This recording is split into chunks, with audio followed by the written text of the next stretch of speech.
Good afternoon, and thank you for attending Council President Jones' Military and Veterans Task Force meeting. It is chaired by Council Member President Brenda Jones, and the co-chairs are Council Member Scott Benson and Council Member Roy McAllister.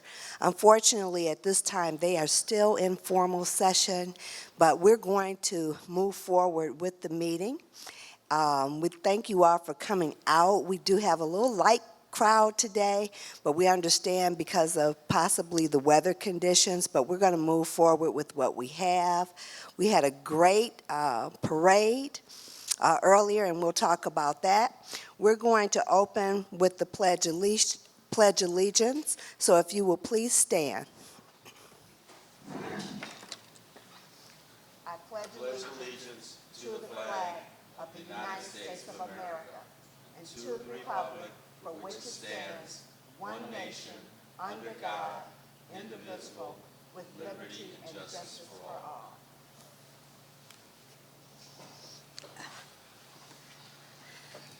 all. Okay, so if we can start with our introductions. We do have a standing mic. This meeting is being recorded, so if you all will, if you'll come to the microphone and introduce yourself, that would be great. Please come to the mic and introduce yourself. My name's Wesley Bro. I'm a disabled vet, You can U.S. take the Navy. mic. You can hold the mic. Yeah, name's Wesley Bro. I'm a disabled vet from U.S. Navy. Thank you for your service. Thank you. Hi, I'm Samantha Winston. I work for Michigan Veteran Foundation, case manager. Thank you. Thank you. My name is William Smiley, Army, RA.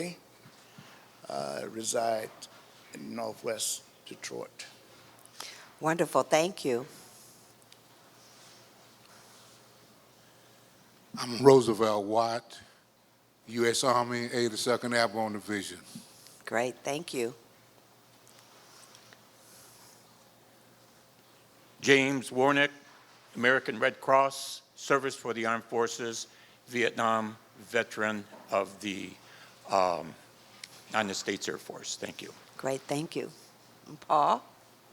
Paul Palazzolo, President of the Vietnam Vets of America, Chapter 9, located at Masonic Temple, also on the board of the Fisher House and the state monument that we're trying to save at the State Fairgrounds. Great. Thank you all. We hope that we will be joined by Council President Jones and her co-chairs later. I'm hoping that they'll get out of session soon. But until then, I'm going to ask Paul if he will kind of give an update on the parade and a few other items that are going on with our veterans. Paul? Thank you. First of all, the parade was the most successful parade we've ever had. We had close to 4,000 people in the parade. We finally found a home over there by the Electrical Contractors Union. There's 4 or 5 lots where we can park cars. The participation was fantastic. We had over 500 motorcycles that started off the parade. We had over 138 different units, breaking our record of 128 the year before. So this parade is moving forward. It's getting bigger and bigger. Going down Michigan Avenue is a big plus for us. It's a wide street. We've got the Michigan Avenue Association, the restaurants that are going to help us participate and get this thing bigger and bigger, like the Thanksgiving Day parade. Hopefully Ford the train station. I'd like to get that big American flag that was on the Hudson's building many years ago. Maybe we can put it on the train station to really kick off this parade. We're working on the Fisher House. We had a little setback a week ago. We found out that the land that was allocated to build the Fisher House at John R. Palmer is contaminated. But the city has stepped forward and given us 5 other different locations by the VA hospital within a mile. Come the first year, I'll give you a more update of where those locations are. So we're moving forward with the Fisher House. Most of you know that the first Fisher House is already almost complete in Ann Arbor, probably be finished around the first of the year, which is great. If you don't know what a Fisher House is, it's like a Ronald McDonald House. You could stay there while your loved ones are at the VA hospital for free. And that's a great addition to people that, can't afford sometimes to spend $100 for a hotel room for 3 or 4 days, or sometimes a week or longer. So we're going to get that Fisher House built, that's for sure. Paul, before you go any further, is there anyone in the audience that does not know what the Fisher House is? Paul, could you kind of elaborate on what that is? A Fisher House is like a Ronald McDonald. It's really a hotel that you can stay in for free, and say that you're in the Fisher House, you're in the VA hospital. Your loved ones can stay at the Fisher House. You go out and buy your own food. You can prepare for it there, but you stay there for free, and they're good accommodations. These buildings are almost $4.7 to $7 million to build. And Detroit's been promised 2, but we've got to get that first one built. And we're moving, they have close to $6.2 million. So the first one's already been built, and then all the money will start accumulating. Will go for Detroit's Fisher House. These are the only 2 that have been designated so far and approved by the federal government. Pardon, I didn't hear you. Well, the last location that was approved by the federal government was John R. and Palmer, but that land, we found out there was an old cleaners there, building there, and the land is contaminated. So the city has stepped forward and given us 5 other different locations that they have land bank, to donate to this for the Fisher House. Go ahead. The new Fisher House will be within 10 minutes from the Detroit VA hospital. That's correct. It has to be within a mile, 1.2 miles. I think. Yeah, if you all could please come to the mic again. This meeting is being recorded, and it is going to be played on Comcast Channel 10, so that our listening audience can hear you. If you will please come to the mic and ask any questions that you may have, please. Thank you. Actually, there's something going Can on you with talk Palmer into the Park. mic, please? Oh, yeah, excuse me. Hey, there's something going on with Palmer Park for veterans. Is that rumor that most of them are housing or being available to them in that one specific area because of the Veterans Memorial or something going on down there? I have no idea what's going on at Palmer Park. That's Yeah. at 7 Mile and Woodward. Right, around the 6 Mile area. I have no idea. There might be somebody wanting to build that housing, but I have no idea what's going on. Okay. Right, that's something that, if you give me that information offline, I'd be more than happy to look into that for you and have some answers for you. All right, thank you. You're welcome. Is there any other questions about the Fisher House? Do you want to come up and ask that question again so it goes on the record? I attended the wonderful Fisher House celebration a couple days ago in Ann Arbor at the Michigan Theater, and that was a real hoot. That was really great. I donated some money, so they invited me to the pre-show. So the information that I just shared was based on the information that was shared to all of us there. So offline, if you'd like, I can share some more information and share my enthusiasm for the Fisher House and tell you about that program that happened the other day. Okay, thank you for your time. Great, thank you. Thank But- you. By the way, all the money goes to Ann Arbor, and that money comes to Detroit anyway, okay? It's just that they have to have a place to send the money. So they've already got theirs built. All the money that will be accumulating in the next couple of months or the next couple of years is just specifically for the Detroit Fisher House. Do you want me to continue with? Sure. Okay. We talked about the Fisher House and the state monument. We're going to push very hard at the first of the year. Me and Dick Chapman, we're trying to save that state monument. It's at State Fair and Woodward Avenue.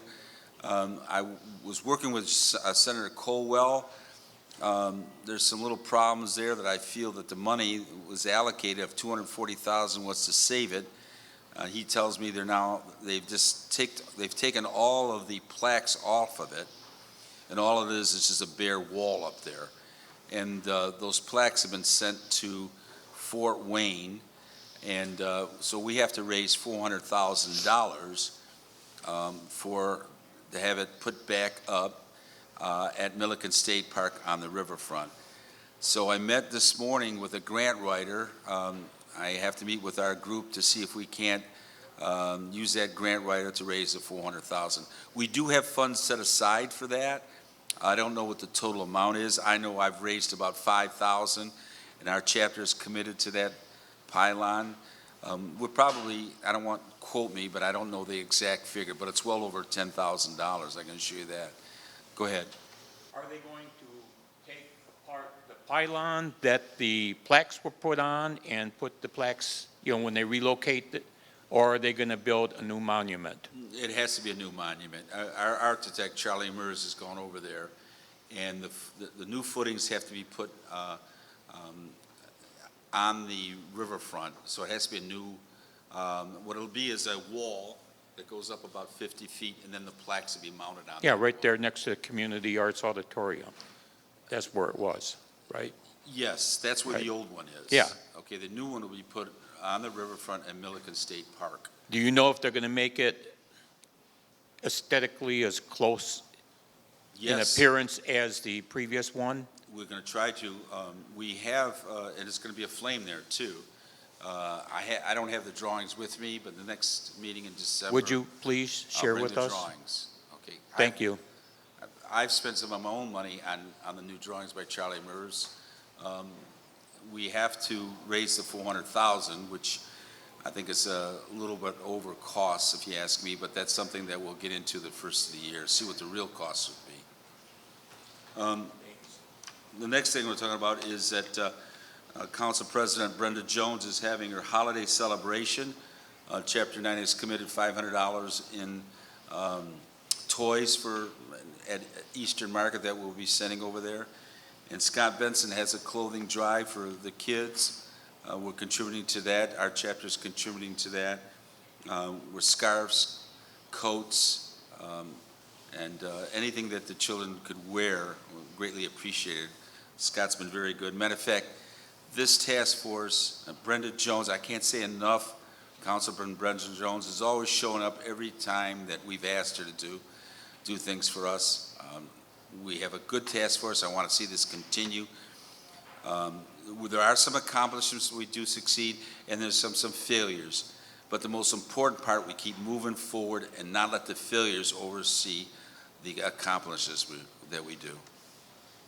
Thank you, Paul. So I just want to kind of expound on Council President Jones' holiday. It's her Council President Brenda Jones holiday Taste of Detroit celebration. And so if you all will please mark your calendars for December 13th. December 13th at shed number 3 at the Eastern Market, shed number 3 at the Eastern Market from 5 p.m. until 8. We have an awesome time. You will get a chance to taste some of Detroit's finest catering and some of the finest restaurants. They all donate the food so that you all will have an opportunity to taste and kind of get an opportunity to decide if you'd like to go and patronize their business, in which we are all in hopes that you do. The only thing we ask is that if you will, please bring a toy, a new toy, or new toiletries.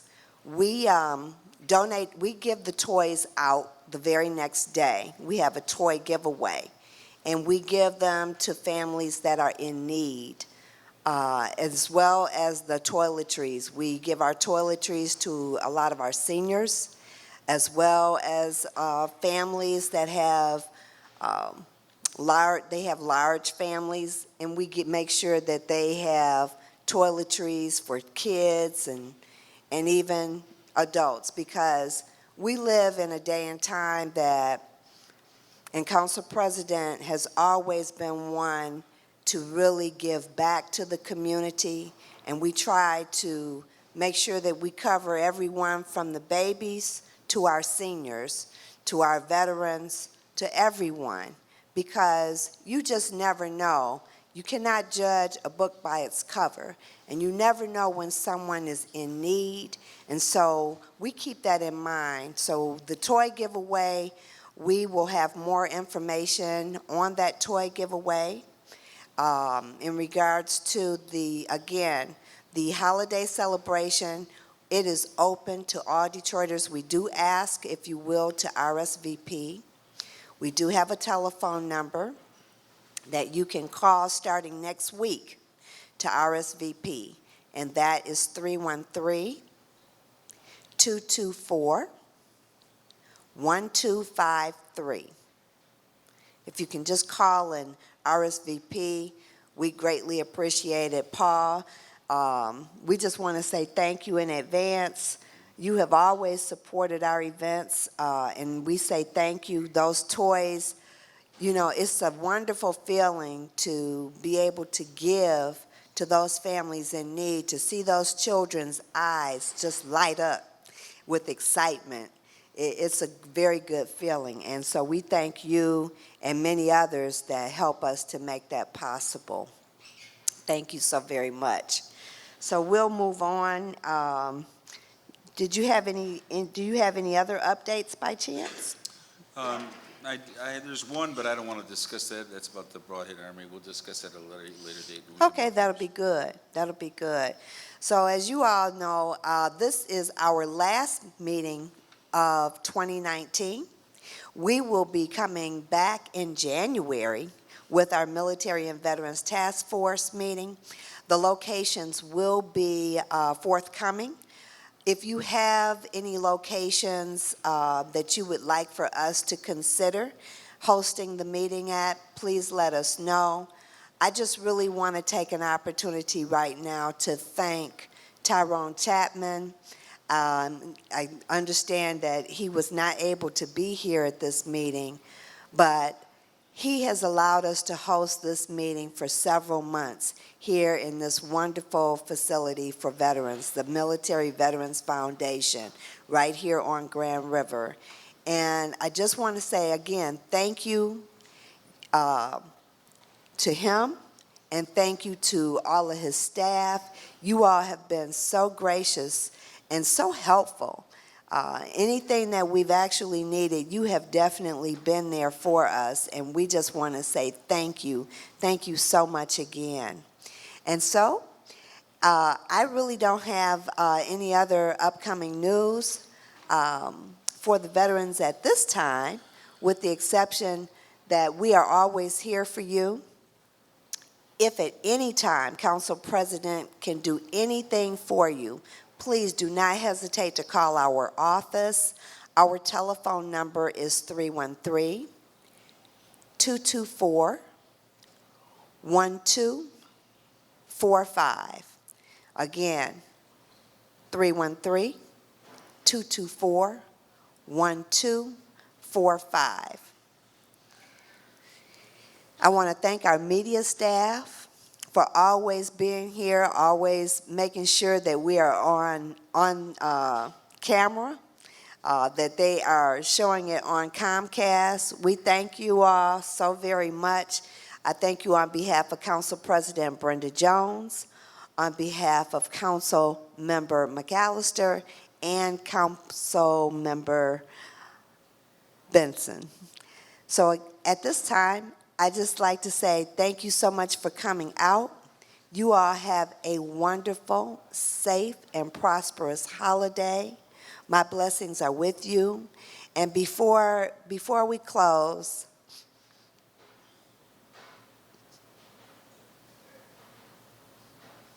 I would like to ask everyone to please pray for Ed Tuggle. And could you talk a little bit about Ed Tuggle?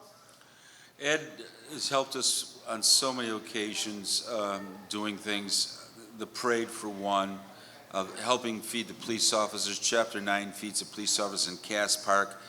We literally go up and down and asking the restaurants to contribute food. He's been an integral part of Chapter 9 from the beginning. He was a black paratrooper, belongs to Triple Nickel.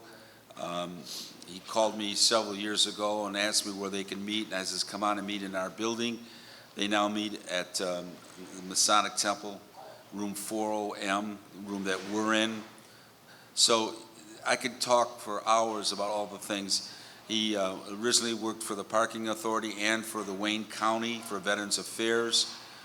He's helped a lot of veterans get their benefits and made sure that they register at the VA hospital. I want to emphasize, I don't know if these veterans have registered, but get over there and register at the VA hospital. You have a lot more benefits coming than you might not think you have. One of the problems I found out about veterans is they're too humble to go ask for help. Well, don't be humble. You serve your country. You're one of 1% out of 350 million people in this country. Only 1% serve. So don't be afraid to ask for anything that you're entitled to. So go register at the VA hospital. I'm praying for Ed. What can I say? He's one of those people that is the glue that gets things done. Yes, That's the best way I can put it. yes. Well, thank you so much for that. You have a comment? I know, quick question. You Yes. talking about registering at the VA. What am I registering with? Because I need all the help I can get. I'm trying to get my 100% unemployability. We're trying to get my unemployability, and I'm catching. First of devil. all, you have to get a service rep at the McNamara building. Oh, okay. Okay, get a service rep, call over there, you'll get an Oh, appointment. no, I'll go over there. Okay, go over there. I'd Get rather yourself go in started. person. I don't like calling. I'd rather go in person. Go over there and get a service rep. Then go over to the VA hospital. They have an information center there. Bring all your paperwork, and you'll start the procedure so you can get medical help too. Oh, I mean, I'm with the VA. I mean, I get all Okay. that. I'm a below-the-knee amputee. So Okay, I get all my medical done at the VA. so it's this financial help that you need. Right, I'm trying to get my That you have to- unemployability. You have to go through the service rep at the McNamara building. Oh, okay then. Okay. All right, thank you so much. All right, I thank you so much again. Anyone else have any questions, comments, or concerns? Yes, sir. If you could please come to the microphone.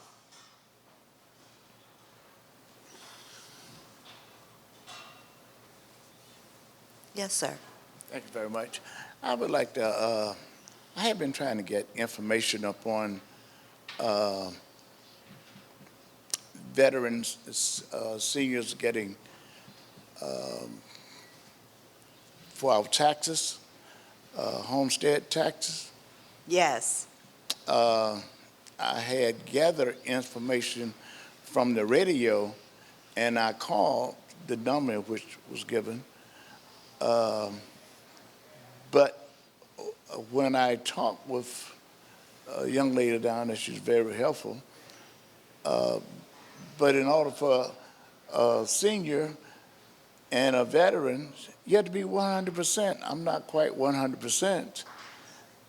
And or you have to be in a wheelchair, blind, crippled, and crazy. Seriously. So what I can do is I can connect you with someone that I believe that will be able to assist you. And then he will be able to let you know if there's any way possible that they can assist you. Because I'm not familiar with the actual full extent of the policy and the guidelines, but he is Mr. Willie Dunwell, and he will be able to assist you with that and answering any questions. And if there's anything that he can do to assist you, he definitely will. So I'll definitely make sure to connect with you to make sure that you have his information, or Okay. either I can gather yours and connect him with you. That would be fine either way. My pleasure. Yeah, even the state of Alabama give veterans homestead 100% homestead tax-free. And Alabama is poorer than Michigan. Well, we'll definitely look into it and see if there's any assistance we can get to you. Thank you so kindly. My pleasure.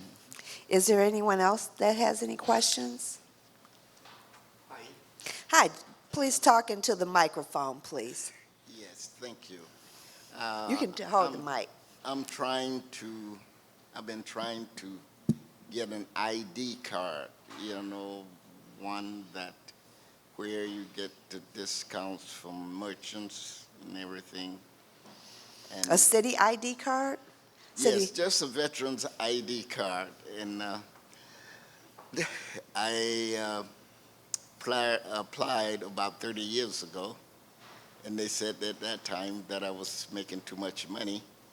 So I applied about 10 years ago okay. after retiring, and they said, well, I've been retired about 30 years, but they said, you still make too much money, which, and so I said, well, I just want an ID card, that I would be able to get from merchants, Yes. This gentleman right here at this table said he can assist you. Yes, thank you. Okay? Thank you. Is there anyone else? Anyone else have any questions? Okay, well then that's going to be it. Thank you so much again for coming out, and this meeting is adjourned. Thank you.